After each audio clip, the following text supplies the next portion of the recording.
हमने शहर को दी एक नई पहचान, हम हैं सिंघानिया बिल्डकॉन।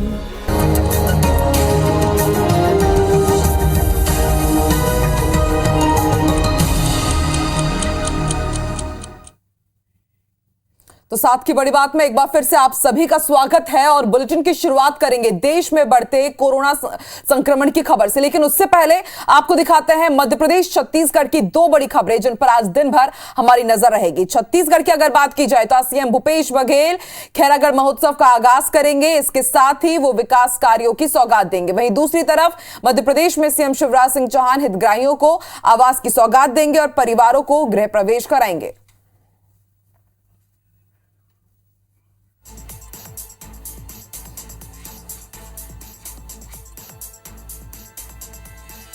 तो मध्य प्रदेश और छत्तीसगढ़ की दो बड़ी खबरें इस वक्त हम आपको दिखा रहे हैं और इन दो बड़ी खबरों पर आईबीसी 24 दिन भर नजर बना करके रखेगा। दो बड़ी खबर जिन पर आज दिन भर हमारी नजर रहेगी। सीएम भूपेश बघेल आज रात करीब 8 बजे खैरागढ़ महोत्सव में शिरकत करेंगे और आज से इस वृहद महोत्सव का आगाज करेंगे। इसके साथ ही आज खैरागढ़ को कई विकास कार्यों की सौगात मिलने वाली। वहीं दूसरी तरफ अगर बात की जाए तो मध्य प्रदेश में सीएम शिवराज सिंह चौहान प्रधानमंत्री आवास योजना के तहत जितने भी हितग्राही हैं उनको आवास की सौगात देंगे और कुछ परिवारों को गृह प्रवेश भी कराएंगे। तो इस वक्त की बड़ी खबर मध्य प्रदेश और छत्तीसगढ़ की दो बड़ी खबरें हैं। दिन पर हम इस बड़ी खबर पर नजर बना करके रखेंगे। इसके साथ ही आपको एक और बड़ी खबर बता दें, बात कर लेते हैं कोरोना की। इस मुद्दे पर आज बड़ी बैठक प्रधानमंत्री नरेंद्र मोदी करने जा रहे हैं। दोपहर 12 बजे तमाम मुख्यमंत्रियों के साथ उनकी बड़ी बैठक होगी। वर्चुअली इसमें सीएम शिवराज सिंह चौहान भी जुड़ेंगे। हम लगातार देखें पिछले कुछ दिनों से कि एक बार फिर से कोरोना केसेस जो है वो बढ़ रहे हैं और इसके मद्देनजर आज दोपहर 12 बजे प्रधानमंत्री नरेंद्र मोदी तमाम राज्यों के मुख्यमंत्रियों से वर्चुअल बैठक करने जा रहे हैं। बैठक में 5 से 12 साल के बच्चों के टीकाकरण पर भी चर्चा हो सकती है। बता दें कि पिछले एक हफ्ते से लगातार जो केसेस हैं उनकी संख्या 2000 के पार आ रही है। ऐसे में अब तमाम राज्यों को एहतियाती क्या कदम उठाने हैं, आगे अब किस रणनीति के तहत उन्हें काम करना है, इसको लेकर के बातचीत की जाएगी। सबसे ज्यादा चिंता की बात राजधानी दिल्ली को लेकर है, जहां रोजाना 1000 से ज्यादा नए केस मिल रहे हैं। इसी बीच कर्नाटक के स्वास्थ्य मंत्री के सुधाकर ने कहा है कि जून के अंत में कोरोना की चौथी लहर पीक पर हो सकती है। उन्होंने आईआईटी कानपुर की स्टडी का हवाला देते हुए कहा है कि इसका प्रभाव अक्टूबर तक रहेगा।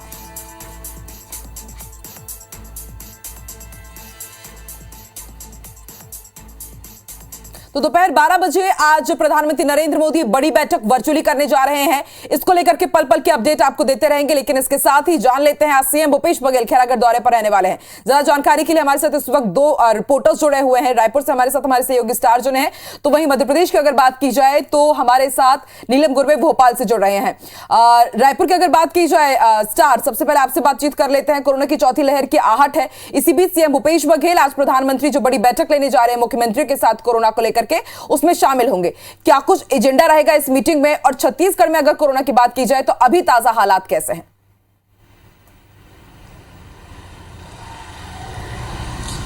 देखिए, आपको बता दूं कि मुख्यमंत्री भूपेश बघेल आज उस बैठक में शामिल होंगे जिसमें प्रधानमंत्री नरेंद्र मोदी जो बैठक लेने जा रहे हैं, जिसमें देश भर के अलग अलग राज्यों के मुख्यमंत्री को आमंत्रित किया गया है। बैठक का मुख्य एजेंडा ये है कि कोविड वैक्सीनेशन किस तरीके से आगे बढ़ाना है, क्योंकि अभी तक हमने देखा सीनियर सिटीजन, युवा वर्ग और 18 प्लस, उसके बाद 12 प्लस तो तमाम कैटेगरी के लोगों के लिए व्यवस्था हो चुकी थी।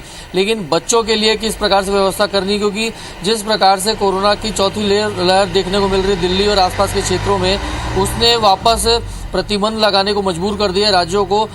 छत्तीसगढ़ में भी देखा हमने, मास्क को सार्वजनिक स्थानों पर अनिवार्य कर दिया गया है। तो इस लिहाज से देखा जाए तो छत्तीसगढ़ में फिलहाल कोरोना के केसेस ज्यादा नहीं है, लेकिन वो समय भी देखा जब हमारे पास 10 केस थे और एकदम से हजारों से ज्यादा केस पहुंच जाते। तो ये कोरोना का कुछ कह नहीं जा सकता। यही वजह है कि इस मामले को केंद्र से लेकर राज्य ने गंभीरता से लिया है और केंद्र सरकार आज जो बैठक लेने जा रही है उसमें मुख्य रूप से एजेंडा यही है कि किस प्रकार से वैक्सीनेशन जो छोटे बच्चों का है, क्योंकि अब सामने छोटे बच्चों के लिए स्कूल भी बंद है, तो स्कूल बंद होने के बाद कैसे उनका वैक्सीनेशन किया जाए और इम्यूनाइजेशन प्रोग्राम किस तरीके से तय किया जाए, तमाम बिंदुओं पे चर्चा होगी यहाँ। और इसमें राज्यों से भी हमारे साथ रुक कर लेते हैं। भोपाल का नीलम हमारे साथ जुड़ी हुई है। नीलम, मध्य प्रदेश के लिए हालांकि चिंता की बात तो नहीं है, लेकिन फिर भी पुराने जितने केसेस आ रहे थे अब उससे थोड़ी बढ़ोतरी हुई है केसेस में। आज सीएम शिवराज सिंह चौहान भी प्रधानमंत्री नरेंद्र मोदी के साथ जो वर्चुअल बैठक होने वाली है उसमें शामिल होंगे। क्या एजेंडा रहेगा, वो क्या बात आगे रख सकते हैं मध्य प्रदेश से जुड़ी हुई, कोरोना से जुड़ी हुई? जी आकांक्षा, देखिए मध्य प्रदेश में चिंता की ऐसी कोई बात नहीं है, पर जो केसेस है उनमें हल्की बढ़ोतरी जरूर देखने को मिल रही है। जहां पिछले दिनों 4 या 5 केसेस आ रहे थे, तो वहीं अब जो है 10 से ज्यादा आ रहे हैं। पिछले 24 घंटों में भी 13 नए मामले सामने आए हैं और वहीं एक्टिव केसों की संख्या अब जो है 75 हो गई है। हालांकि जो संक्रमण की दर है वो अब भी 0.02% ही बनी हुई है। मुख्यमंत्री शिवराज सिंह चौहान ने 2 दिन पहले ही सभी अधिकारियों के साथ स्वास्थ्य विभाग के स्वास्थ्य मंत्री और चिकित्सा शिक्षा मंत्री के साथ बैठक करके निर्देशित किया था कि जिन जिलों में केसेस की संख्या दिखाई दे रही है वहां पर सतत निगरानी रखें और खास तौर पर दिल्ली में क्योंकि केस बढ़ रहा है तो उस बात पर भी ज्यादा नजर रखें कि जो पड़ोसी राज्य हैं या जो दूसरे राज्य है वहां पर जो केस बढ़ रहे हैं उनका असर मध्य प्रदेश में ना होने पाए। अगर हम अभी देखें तो राजधानी भोपाल और इंदौर के अलावा कुछ छोटे जिलों में 1 से 2 केसेस मिल रहे हैं। ये चिंता की बात नहीं है, पर जिस तरीके का ट्रेंड तीनों ही लहरों में रहा है कि जब राजधानी दिल्ली या फिर मध्य प्रदेश के पड़ोसी राज्यों खासतौर पर राजस्थान और महाराष्ट्र में केस बढ़े हैं तो उसका असर मध्य प्रदेश में भी देखने को मिला है। फिलहाल जो है प्रतिबंध पर कोई विचार नहीं किया गया था, बस यही था कि निगरानी रखी जाए और मुख्यमंत्री आज जो है यही रिपोर्ट को पेश करेंगे पीएम के सामने। आकांक्षा बिल्कुल नीलम, स्टार आप दोनों बने रहिए, जब भी ये मीटिंग होगी देखने वाली बात होगी क्या कुछ विस्तृत चर्चा होती है और मध्य प्रदेश और छत्तीसगढ़ के लिए क्या गाइडलाइन आती है। आप दोनों हमारे साथ बने रहिए, आगे भी आपकी दूसरी खबरों पर आपकी तरफ रुख करेंगे। तो ये बड़ी खबर हमने आपको बताई, अब आगे बढ़ जाते हैं, बात करते हैं कुछ दूसरी खबरों की। रायपुर से इस वक्त की बड़ी खबर आपको बता दें, वनांचल के निवासियों को बड़ी सौगात दी जा रही है। बस्तर में रेली कोसा की अब एमएसपी पर खरीदी होगी। एमएसपी पर राज्य वनोपज संघ खरीदी करेगा।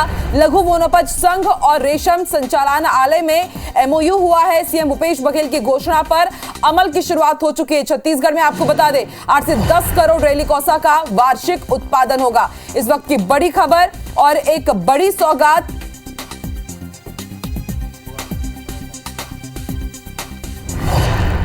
चलिए, लगातार हमारे सहयोगी स्टार हमारे साथ जुड़े हुए हैं।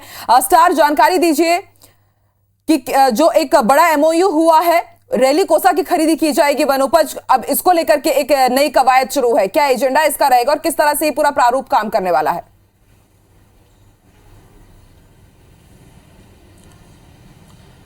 देखिए, छत्तीसगढ़ की बात कर लें तो यहाँ पर 70% फॉरेस्ट एरिया बताया जाता है और उस लिहाज से वनोपज की संख्या काफ़ी ज़्यादा है। अलग अलग तरीके के वनोपज हैं यहाँ पर और जिससे रूरल इकोनॉमी को बहुत मजबूती रूप से प्रदान की जा सकती है और यही फोकस मुख्यमंत्री भूपेश बघेल ने किया है। लगातार वो इस दिशा में आगे बढ़ते आ रहे हैं और रेली कोसा जो है एक वैरायटी है और वो उसका अच्छा खासा उत्पादन छत्तीसगढ़ में होता है और डायरेक्ट लघु वनोपज संघ के माध्यम से उसकी खरीदी की जाएगी तो वो भी एमएसपी पे। तो इससे जो रेली कोसा के उत्पादक किसान हैं उनको बहुत ज्यादा लाभ होगा, आर्थिक रूप से फायदा होगा और जाहिर सी बात है जब ग्रामीण अंचल के लोगों को आर्थिक फायदा होगा तो आर्थिक रूप से छत्तीसगढ़ मजबूत होगा और जो ग्रामीण अर्थव्यवस्था की बात मुख्यमंत्री भूपेश बघेल करते आ रहे हैं उसको कहीं ना कहीं मजबूती मिलेगी। तो बड़ा कदम ग्रामीण अर्थव्यवस्था की ओर मुख्यमंत्री भूपेश बघेल का है, उनके निर्देश पर यह एमओयू हो रहा है और कहीं ना कहीं इसके लाभ जो है सीधा किसानों को मिलेगा क्योंकि वो उनकी जो उत्पादन है उसको सीधा राज्य लघु वनोपज संघ के माध्यम से बेच सकेंगे और उसका प्रोडक्शन जब होगा तो उसका भी बेनिफिट उत्पादकों को मिलेगा। हाँ, बिल्कुल, एक पूरा सिस्टम तैयार किया जाएगा इस खरीदी के लिए और इस बात में कोई शक नहीं कि एक स्तर पर नहीं कई स्तर पर इसके लाभ हमें देखने को मिलेंगे। बहुत शुक्रिया पूरी जानकारी देने के लिए स्टार। तो चलिए अब बढ़ते आगे, रुक करते कुछ दूसरी बड़ी खबरों का। छत्तीसगढ़ सरकार के गृह विभाग ने प्रदेश में धरना प्रदर्शन को लेकर जो प्रपत्र और नियम जारी किए हैं उसके विरोध में छत्तीसगढ़ भाजपा प्रदेश भर में अब प्रदर्शन करेगी। प्रदर्शन पूरे राज्य में जिला स्तर पर किया जाएगा। प्रदर्शन की रूपरेखा तय करने के लिए भाजपा के प्रदेश कार्यालय कुशाभाऊ ठाकरे परिसर में मंगलवार देर शाम कोर कमेटी की बैठक हुई।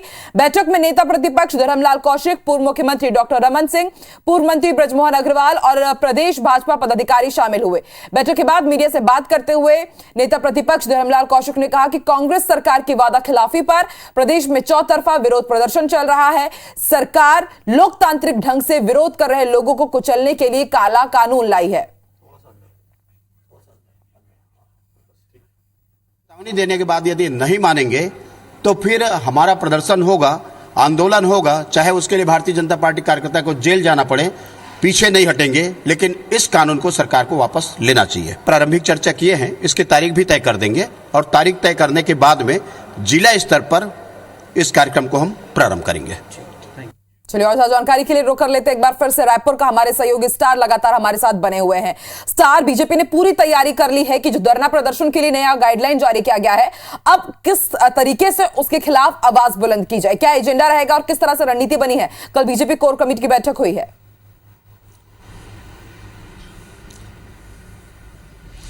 देखिए, मिशन 2023 की तरफ है बीजेपी का ये कदम कहा जा सकता है, क्योंकि ऐसा कोई मौका बीजेपी नहीं छोड़ना चाहेगी जिससे वो सरकार को घेर सके, या क्योंकि अगले साल चुनाव होने हैं और 1.5 साल का समय बचा, और एक चुनाव के लिए 1.5 साल का समय बहुत कम रहता है माना जाए तो, और इसीलिए बीजेपी पूरी तरीके से मैदान में उतरने को तैयार है।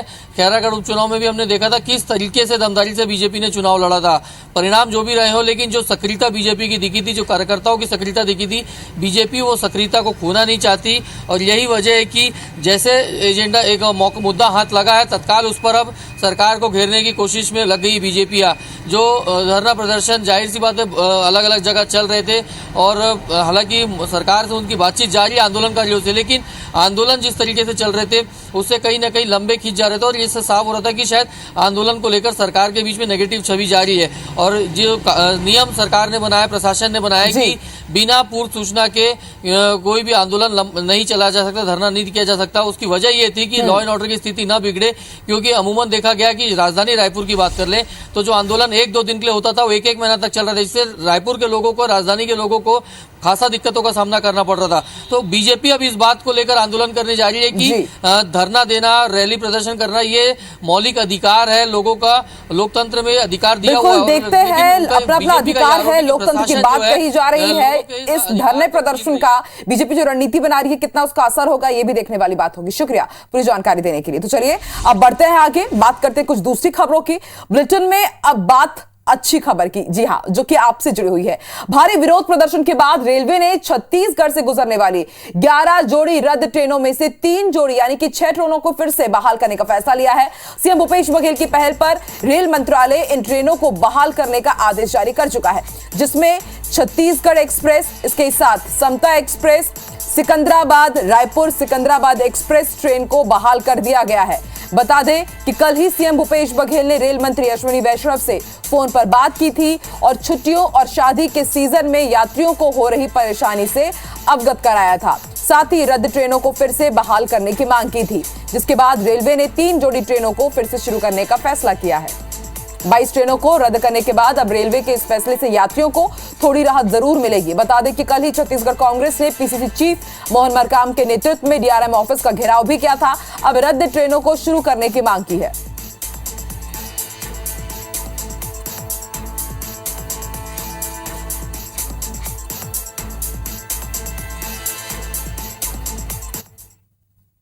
बड़ी खबर आपको बता दें, नवा रायपुर में लगातार किसानों का आंदोलन जारी है। किसान नेता राकेश टिकैत आज रायपुर आने वाले हैं और नवा रायपुर में किसान आंदोलन में वो शामिल होंगे। 27 गांव के किसान लगातार 115 दिनों से आंदोलन कर रहे हैं। 8 सूत्रीय मांगों को लेकर उनका यह आंदोलन हो रहा है और आज इस आंदोलन में किसान नेता राकेश टिकैत भी शामिल होने वाले हैं। आपको बता दें, पहले वो कल आने वाले थे, उनका कार्यक्रम पोस्टपोन हुआ, लेकिन अब किसानों के आंदोलन में आज वो शिरकत करेंगे। देखने वाली बात होगी कि जो किसान आंदोलन लगातार 115 दिनों से चल रहा है, अब इसकी रूपरेखा क्या होगी। आपको बता दें, 8 सूत्रीय मांगों को लेकर लगातार जो किसान है आंदोलन कर रहे हैं। कई दौर की बातचीत भी हुई है इनकी सरकार के साथ, उसके बाद भी अभी भी यह आंदोलन जारी है।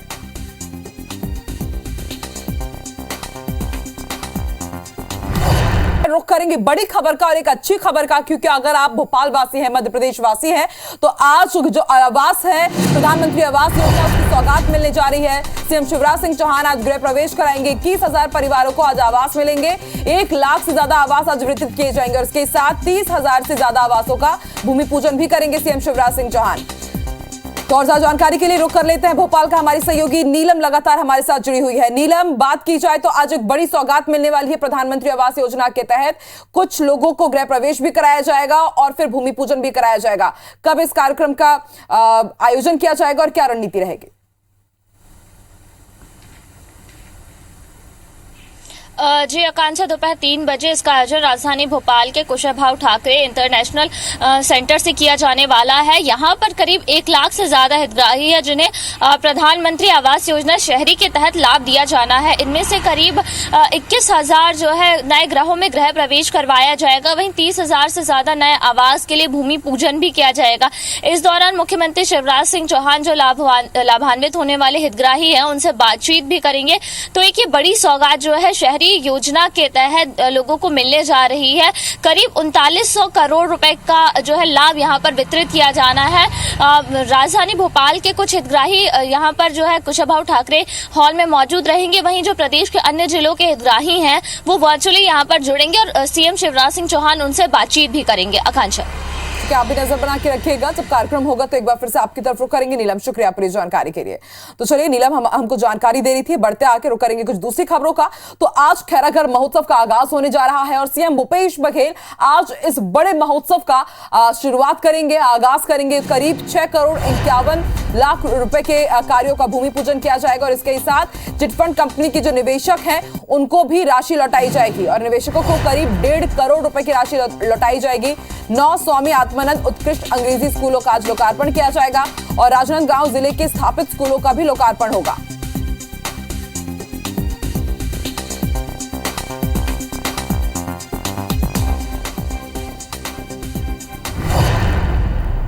बड़ी खबर आपको रायपुर से बता दें, आज सीएम भूपेश बघेल रोजा इफ्तार के कार्यक्रम में शामिल होंगे।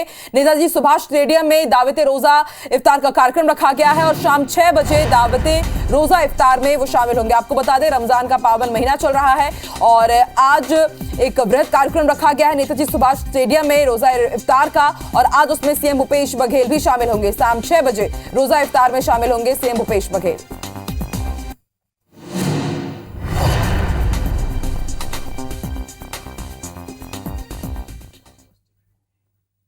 और अब बात करते हैं खरगोन की। खरगोन में हिंसा के बाद अब हालात सामान्य होते नजर आ रहे हैं। अब दिन में कर्फ्यू में झील सुबह 8 बजे से शाम 5 बजे तक कर दी गई है। हालांकि शाम और रात के समय कर्फ्यू जारी रहेगा। तो खरगोन में हिंसा के 17 दिन बाद अब हालात धीरे धीरे सामान्य हो रहे हैं। जितनी भी सेवाएं थी उनके साथ अब बैंक में भी छूट दी जा रही है। बैंक और पोस्ट ऑफिस भी खुलेंगे। बसों के आवागमन और कृषि मंडी में आने वाले वाहनों को छूट रहेगी और ढील के दौरान दूसरे वाहनों पर प्रतिबंध अभी भी जारी रहेगा। तो इस वक्त की बड़ी खबर हम आपको बता रहे हैं। सुबह के समय अब हम लगातार देख रहे हैं कि कर्फ्यू में ढील दी जा रही है। सुबह 8 बजे से शाम 5 बजे तक लगातार ढील दी जाती है, लेकिन जैसे ही 5 बजते हैं एक बार फिर से कर्फ्यू में सख्ती बढ़ती जा रही है। रात में पूरे वक्त कर्फ्यू रहता है। इसके साथ बसों के आवागमन और कृषि मंडी में आने वाले वाहनों को अब छूट दे दी गई है। हालांकि जो दूसरे वाहन हैं उन पर प्रतिबंध अब भी जारी रहेगा।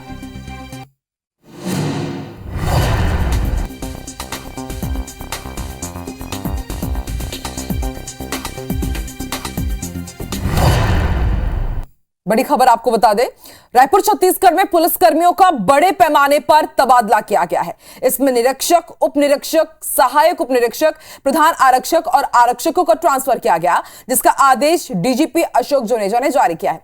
जारी आदेश के मुताबिक 318 पुलिस कर्मियों का तबादला किया गया है, जिसमें 253 निरीक्षक, 15 उप निरीक्षक, 15 सहायक उप निरीक्षक, 7 प्रधान आरक्षक और 31 आरक्षकों का नाम शामिल है। लेकिन पुलिस विभाग और डीजीपी जुनेजा तबादले को लेकर इतने मशगूल थे कि जीवित और मृत व्यक्ति में भी अंतर करना भूल गए। विभाग ने मृत व्यक्ति का ही तबादला कर दिया, जिसकी मौत अक्टूबर 2021 में सड़क हादसे में हो गई थी। जारी आदेश में 228 नंबर पर आरक्षक तस्लीम आरिफ खान का नाम है, जिनका तबादला कोरबा से मुंगेली किया गया है। अब सवाल यह उठता है कि एक मुर्दा ड्यूटी पर कैसे मौजूद होगा।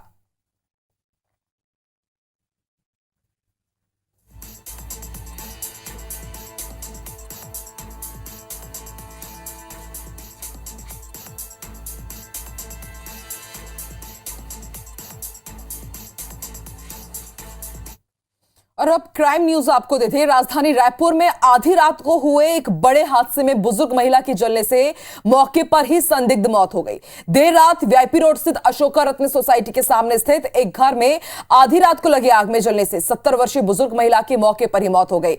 बताया जा रहा है कि मौत बेहद संदिग्ध रही। महिला की शिनाख्त नीलम घोष 70 साल के रूप में हुई है और वो B125 नंबर के मकान में पिछले 15 साल से अकेले रह रही थी और आधी रात को बताया जाता है कि वो स्ट्रीट डॉग और मवेशी मवेशियों को खाना खिलाती थी। स्थानीय लोगों के मुताबिक मृतक महिला काफी पढ़ी लिखी थी, लेकिन मानसिक रूप से बीमार रहती थी। मौके पर पहुंचे दमकल कर्मियों ने घर का दरवाजा तोड़ा, कड़ी मशक्कत के बाद आग बुझाई, लेकिन तब तक बुजुर्ग महिला की घर के किचन में जलने से मौके पर ही मौत हो गई। आग की सूचना मिलने और बंद तेलीबांधा और खमाड़ी थाना पुलिस की टीम मौके पर पहुंची। हालांकि आग लगने के कारणों का खुलासा नहीं हो पाया है। जायजा लिया हमारे संवाददाता ने। राजधानी रायपुर के वीआईपी रोड स्थित खमाड़ी स्थित एक मकान में आधी रात को अचानक आग लगने से वहां रहने वाली एक करीब 70 साल की एक बुजुर्ग महिला की जलने से संदिग्ध मौत हो गई है। बताया जा रहा है कि ये 70 वर्षीय महिला पिछले 15 सालों से यहां रहती थी और नीलम घोष इसका नाम आया था और ये यहाँ पे जो आवारा पशु हैं उनको खाना खिलाती थी और कई बार रात में यहाँ पे देखी जाती थी।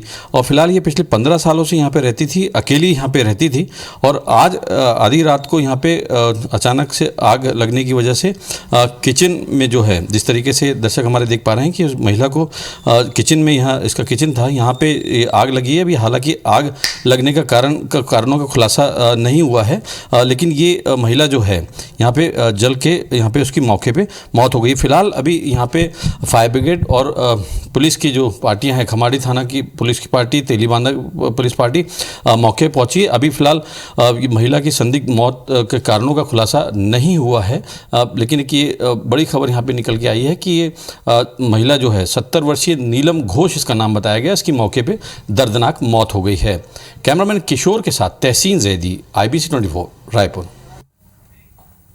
और अब बात करते हैं पन्ना की। पन्ना के अमानगंज इलाके के पिपरवा के पास सुबह खेत में एक नवजात बच्चे की लवारिश लाश मिलने से हड़कंप मच गया। बच्चे के रोने की आवाज सुनकर, माफ कीजिएगा, वो लवारिस पाया गया है। बच्चे की रोने की आवाज सुनकर ग्रामीणों ने बच्चे को बरामद कर पुलिस को जानकारी दी। पुलिस और महिला बाल विकास के अधिकारियों की टीम ने नवजात को सामुदायिक स्वास्थ्य केंद्र में भर्ती कराया है, जहां उसे बेहतर इलाज के लिए जिला अस्पताल रेफर किया गया है।